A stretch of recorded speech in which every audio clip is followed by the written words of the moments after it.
isang kondisyon na maaring magdulot ng malaking epekto sa pang-araw-araw na buhay ng isang tao tulad po ng paghina ng kanilang paningin. Nagdudulot din ng kakulangan sa kumpiyansa ng isang tao ang ating pong pag-uusapan natin ngayong umaga dito lamang sa Senido. Kaya naman para maging aware po tayo sa karamdaman na ptosis, makakapanayan po natin ng ophthalmologist na si Dr. Ramon Mario Ongsiaco. Magandang umaga po, Doc. Diane at Audrey po ito. Hi, magandang umaga po sa inyong lahat. Okay, Doc, ano po ba itong ptosis, Doc? At paano ito naiba mula sa normal na kalagayan ng mga eyelids? Yung ptosis po ay isang sakit sa mata na lumiliit po o bumabagsak po yung talukap. So, because of that, nagmumukha pong mas maliit o nakapikit yung isang mata o actually pwede po mangyari na dalawang mata po. Okay. Ano po, Dok, yung pangunahing sanhi po ng kondisyong ito, ng ptosis?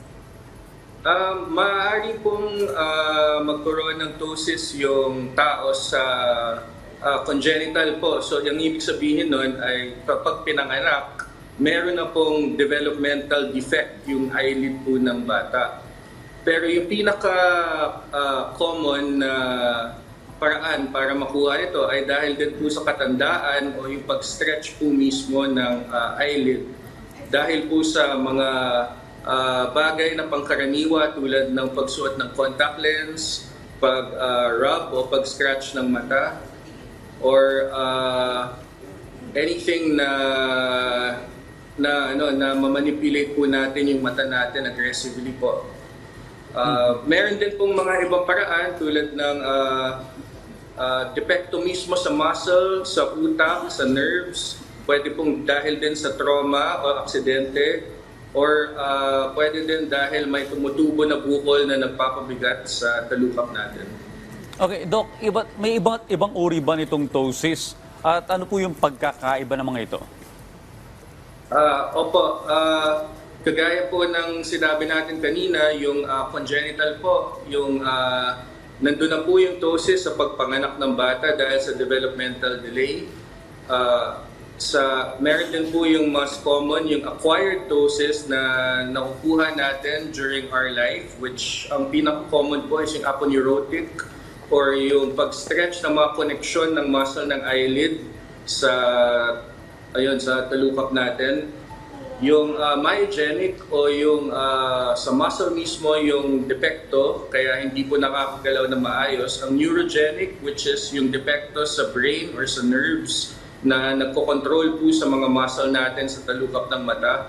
Traumatic, which is caused by mga accidents or trauma po. And also yung mechanical or yung mga bukol or mga mass or swelling na nagpapabigat po sa atin eyelids. Ano po, Dok, yung mga sintomas na maaari pong maranasan ng isang tao na may ganito pong kondisyon, Dok? Unang-una, yung sintomas na pinaka-obvious is yung lumiliit po yung isang mata o dalawang mata ng pasyente. Dahil dito, nagkakaroon po ng paghaharang sa paningin. Minsan po, nagkakaroon din ng headache dahil sa pagpilit na pagbukas ng mata. And also, yung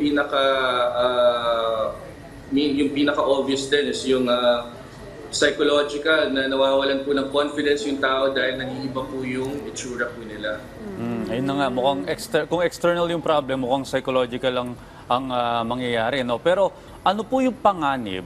Meron po bang komplikasyon na maaaring may kaugnayan sa kondisyon na ptosis? Well, kagaya nga ng sinabi ko kanina, meron po mga ibang ptosis na galing po sa ibang sakit sa katawan tulad ng sakit sa brain or sakit sa nerves. So minsan yung ptosis po ay actually meron pong underlying na sakit na mas seryoso. So it could be just a sign po of something more serious, kumbaga. But otherwise, karamihan ng po ng ptosis ay isolated po sa eyelid mismo. And actually, pag-block or pag-blur ng vision ang pinaka-epekto po niya sa pasyente.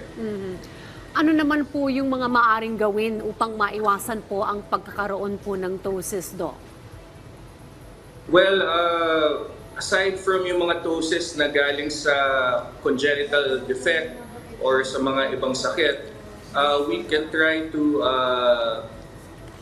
not rub our eyes too much. Dapat din po healthy lifestyle, which is always important para hindi makuha yung mga ibang sakit na nagkukos ng ptosis. Pero actually sa totoo lang, yung pinakakaraniwan pa rin is due to old age po and yung natural po na pag-stretch at pag-loosen ng mga connective tissues po ng ating mga eyelids. Doc, sakaling may ptosis na, no?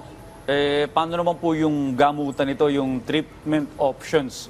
Paano po ito? May surgical po ba at non-surgical solution para dito? Karamihan po ng ptosis ay inooperahan, unfortunately. Kaya nga lang, yung mga meron pong mga underlying na conditions, pwede pong gamutin kung yun po mismo ang nagkukos po ng ptosis. Okay. Well, maraming salamat po sa pagbabahagi po ng kaalaman sa amin ngayon tungkol po sa kondisyon na ptosis. Nakapanayan po natin ngayong umaga ophthalmologist ni Dr. Ramon Mario Ongsiaco. Maraming pong salamat, Doc. Salamat, Doc. Okay, thank you po.